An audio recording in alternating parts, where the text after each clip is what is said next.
Kita ke sorotan harga komoditas, saudara. Harga telur ayam di pasar tradisional naik. Di Rembang, Jawa Tengah, harga telur naik sejak sepekan terakhir menjadi Rp31.000 per kilogram.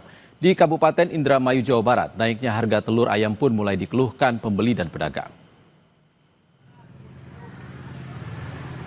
Di pasar tradisional Karangampel, Kabupaten Indramayu, Jawa Barat, harga telur ayam dijual dengan harga Rp31.000 per kilogramnya.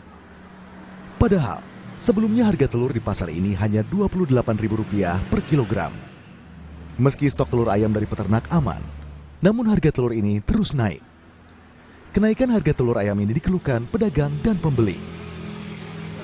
Saat ini melonjak naik. Sekarang berapa?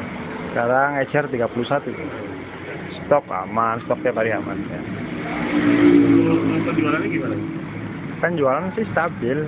Iya, cuman untungnya agak susah ya.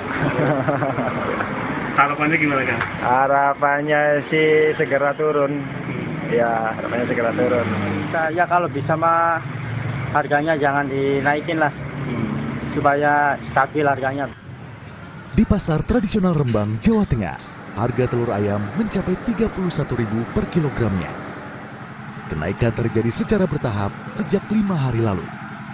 Awalnya 29, ya, terus naik merangkak 30, 31 gitu. Setiap hari naik terus. Kan kebetulan kenaikannya cepat gitu loh Pak, tenggang waktunya gitu. Habis 29 terus ganti lagi 30. Dalam jangka 3 hari sudah 3.000 kan kenaikannya seperti itu. Telur awalnya 28 Pak. Sekarang sejak kapan Mas? Sekitar 5 hari yang lalu Pak. Naiknya 1.000 Pak. Jadi awalnya berapa? Awalnya sekitar 28. Ya. Sekarang 31 Pak. Pedagang menduga kenaikan harga ini disebabkan harga pakan ternak yang naik.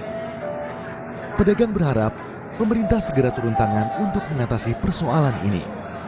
Tim Liputan Kompas TV.